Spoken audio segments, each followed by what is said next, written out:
18, Você no passou versículo perto. 22 a seguir. Reis 18. 1 Reis, capítulo 18, e o versículo 22 a seguir. Coloca aqui na minha frente.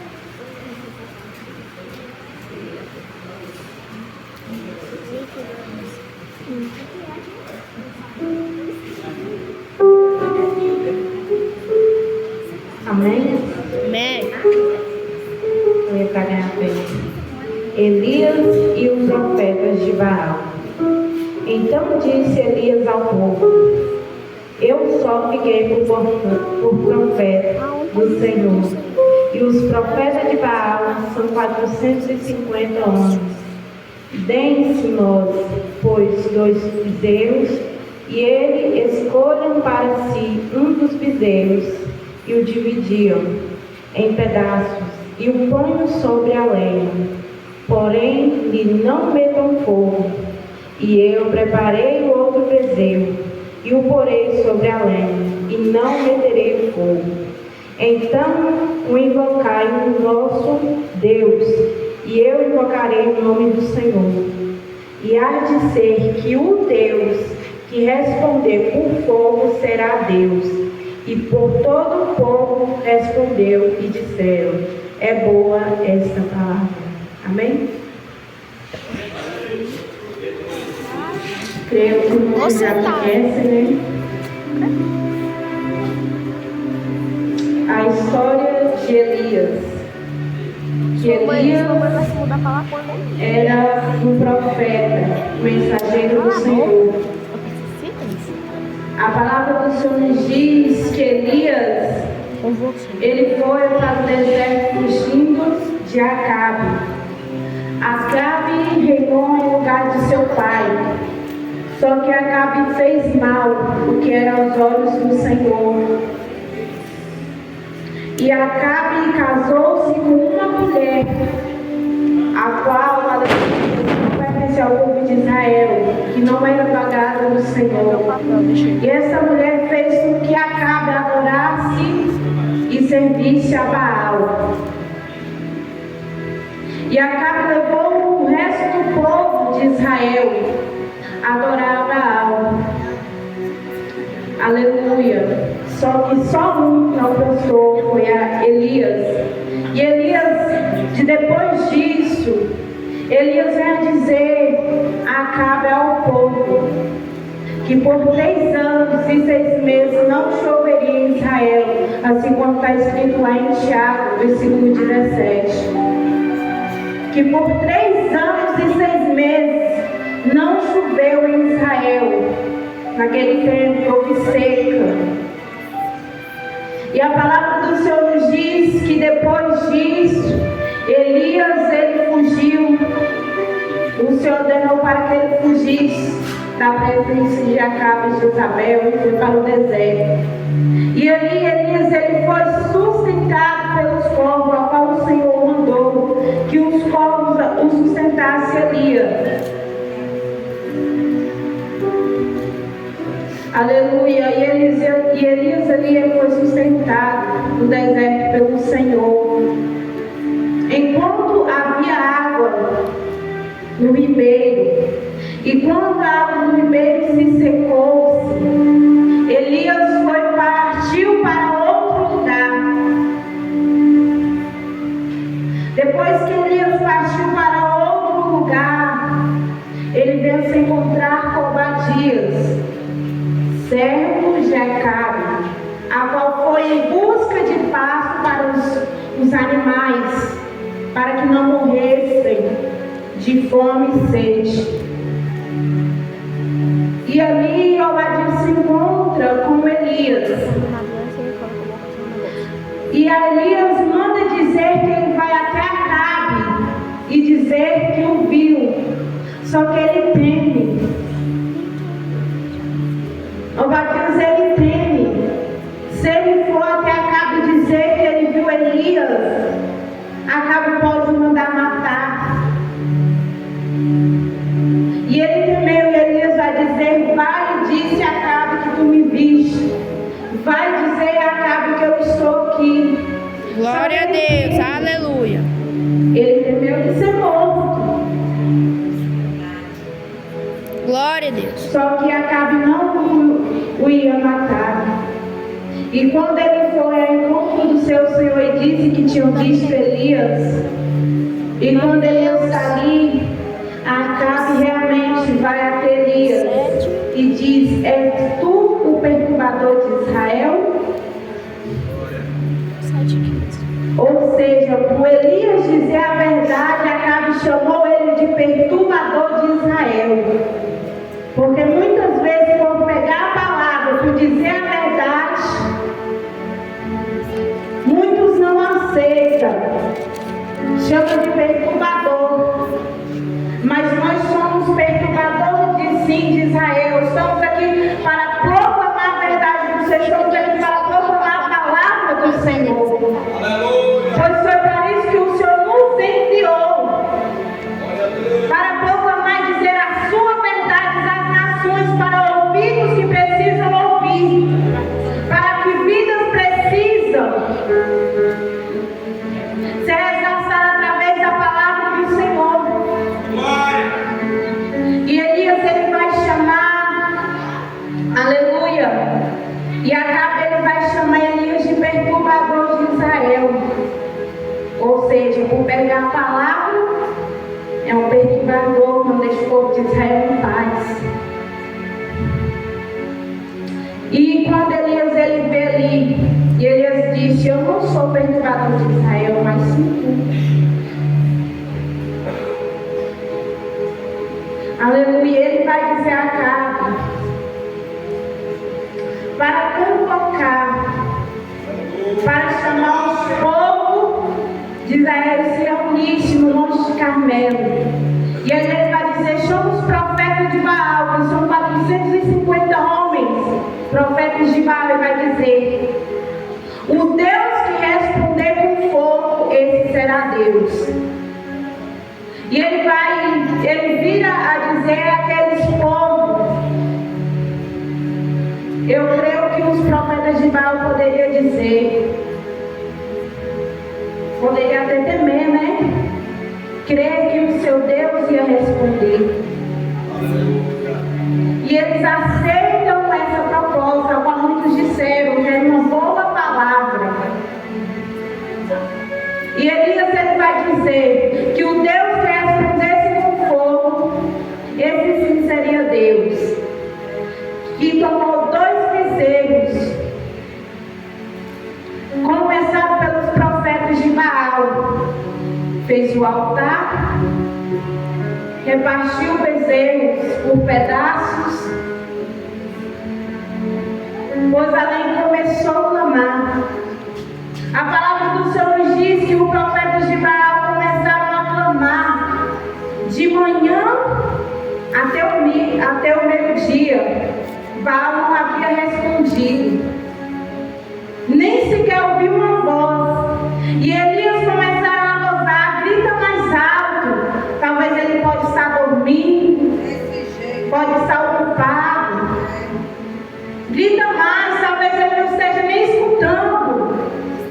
E eles se rasgaram, se cortaram e começaram a dizer: Baal, responde-nos. Nem sinal de Baal havia. E eles clamando, aleluia. Elias manda parar e Elias vai dizer: Elias manda refazer o altar de novo.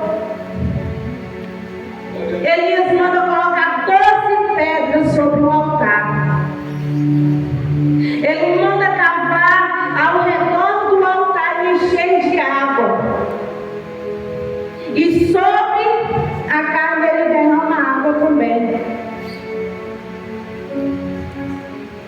Depois de Elias ter mandado refazer o altar, colocar lenhas, colocar 12 pedras, encher de água, Elias começa a clamar ao Senhor: Senhor, responde-nos. Mostra para este que só o Senhor é Deus e que eu sou o teu servo. E Elias começou a clamar. Só que de repente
Senhor.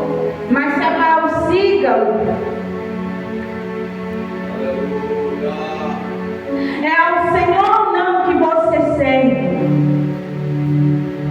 É ao Senhor ou não que você serve.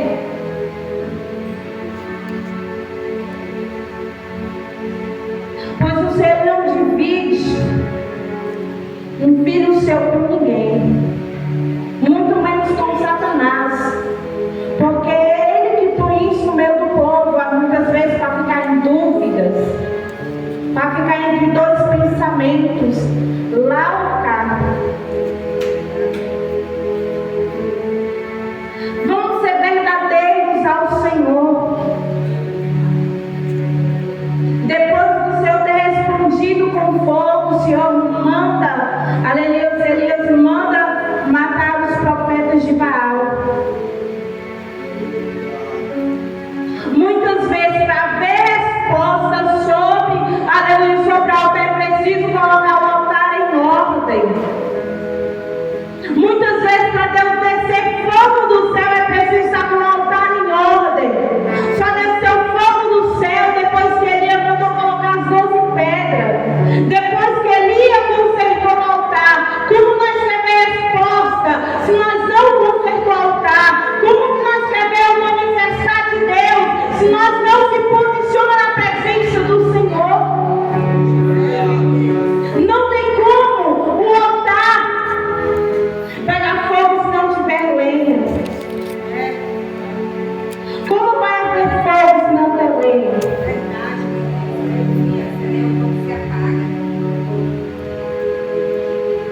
Como que vai ter fogo se o altar está quebrado?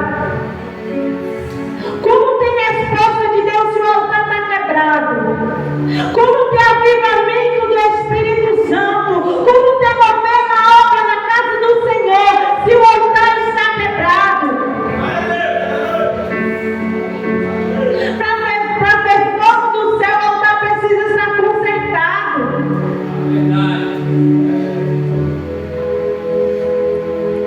Hoje em dia nós precisamos buscar um verdadeiro avivamento na casa do Senhor. Agora muitos se esqueceram de clamar ao Senhor, porque muitos têm se esfriado, como diz a palavra,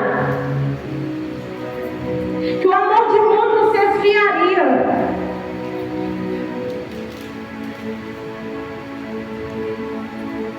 Muitos se saíram do primeiro amor. Ficou uma coisa feia, irmãos. Verdadeiramente precisamos buscar o verdadeiro avivamento na casa do Senhor. Mas para isso é preciso consertar o nosso altar.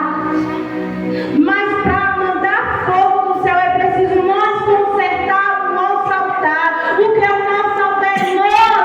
Nosso coração é nós que somos o altar. Se derramar perante o Senhor. É consertar o altar para ver Deus mandar fogo do céu. Mas devemos buscar um verdadeiro avivamento. Um avivamento que traz arrependimento de coração. Um avivamento que traz arrependimento. Porque muitos pulam e depois se esquecem. Capaz se esfria. Um verdadeiro avivamento que o Senhor precisa no meio do seu povo, porque muitos se esfriaram na presença do Senhor.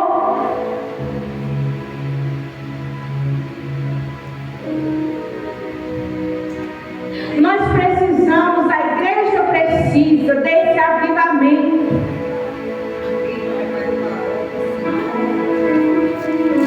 A igreja precisa desse avivamento. Aleluia.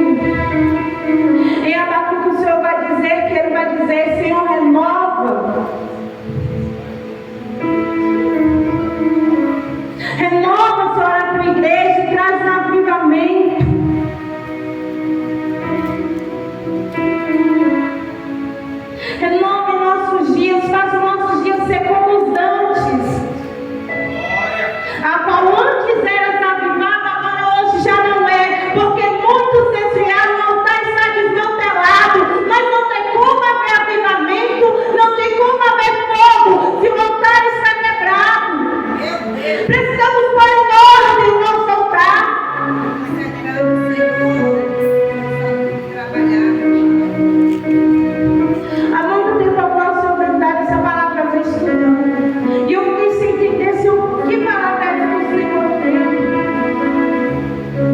pregar, eu falei que não queria. E eu sempre peço a palavra ao Senhor.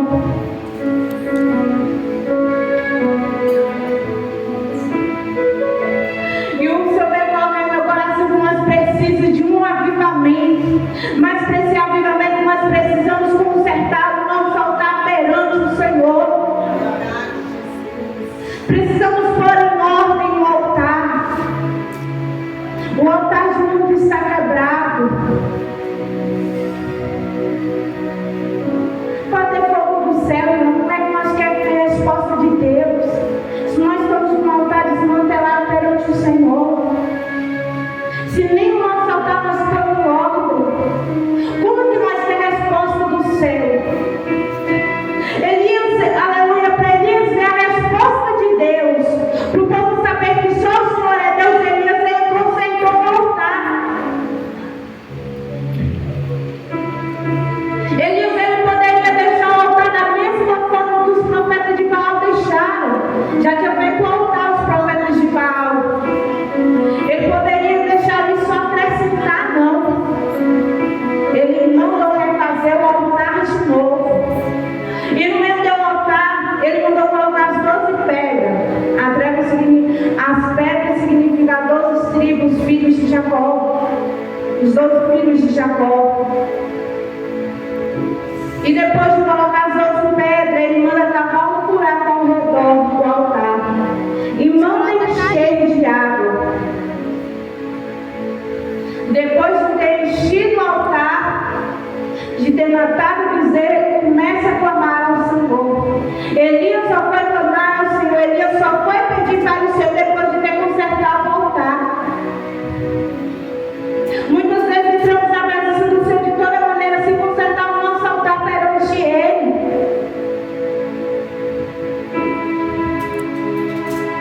Como é que nós queremos clamar ao Senhor, pedir resposta? Se nosso altar precisa ser consertado na presença dEle. Para ter fogo do céu, o altar precisa estar consertado. Aleluia. É preciso nós consertar o nosso altar na presença do Senhor. Para ver um avivamento. Para ver uma resposta na casa do Senhor, é preciso consertar o nosso altar, consertar as nossas vidas perante Ele, se humilhar na presença do Senhor a cada dia, ter um coração aquebrantado. Senhor, eis-me aqui, eu estou diante do teu altar.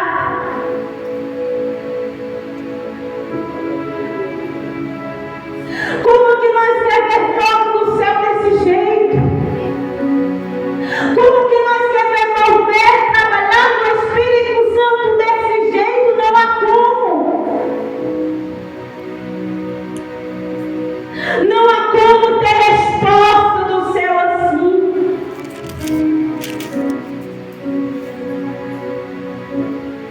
O altar, ele precisa estar em ordem. Reconstruir o nosso altar de novo.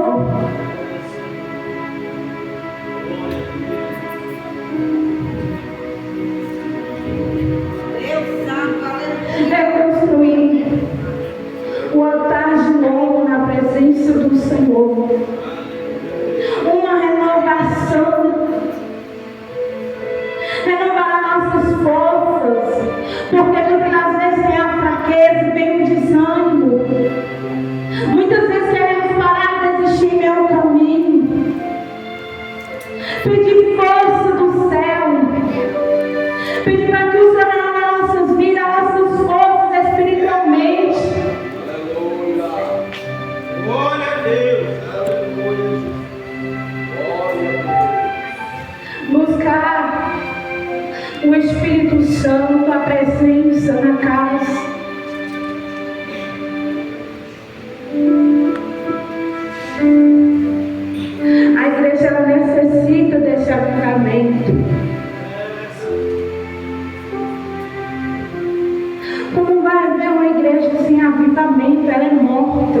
como vamos falar da mão do Senhor sem a presença, como vamos andar a nossa vida sem a presença do Espírito Santo. É a presença do Senhor que nós necessitamos, é a presença do Espírito Santo que a igreja precisa, é a graça. Vocês rogam, Senhor, se eu for daqui, que a tua presença vá comigo, vamos clamar ao Senhor. Se eu só vou ali, que a tua presença for comigo, não retire a tua presença de mim, não retire a tua presença da tua igreja, não retire a tua graça de mim, Senhor.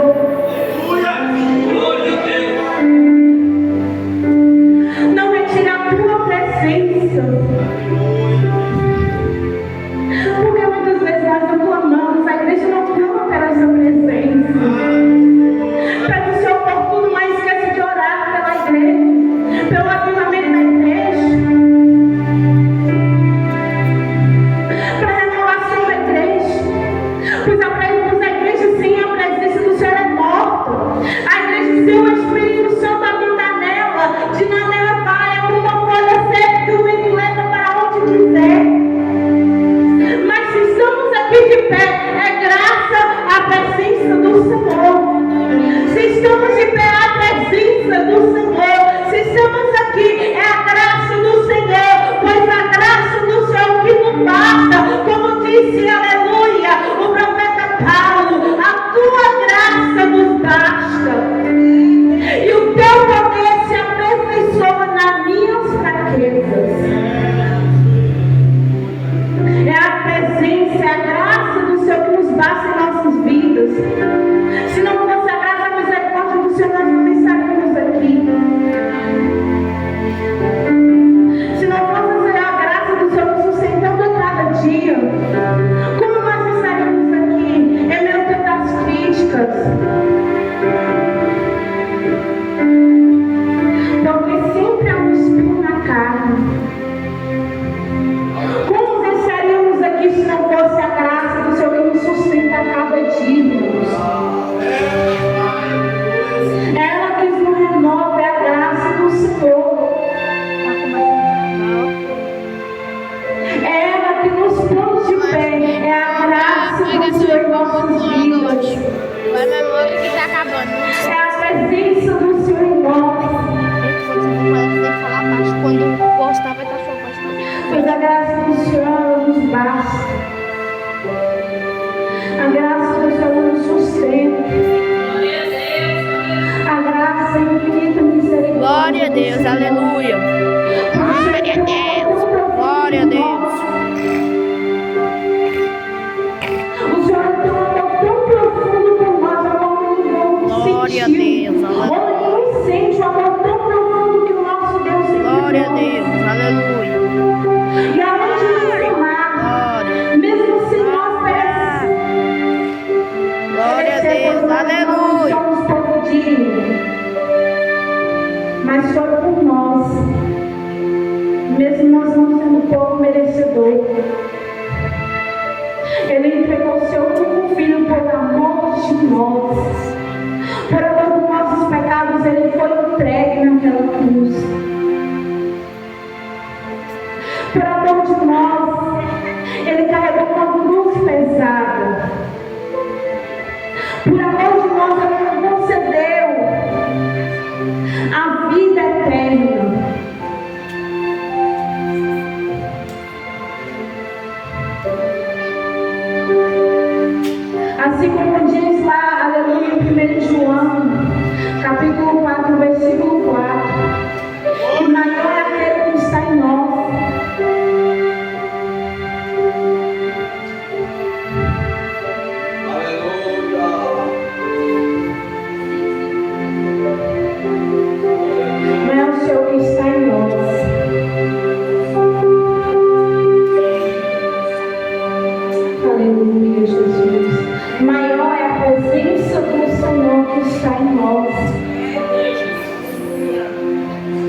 presença, a tua misericórdia sobre nós, quando nós nos levantarmos.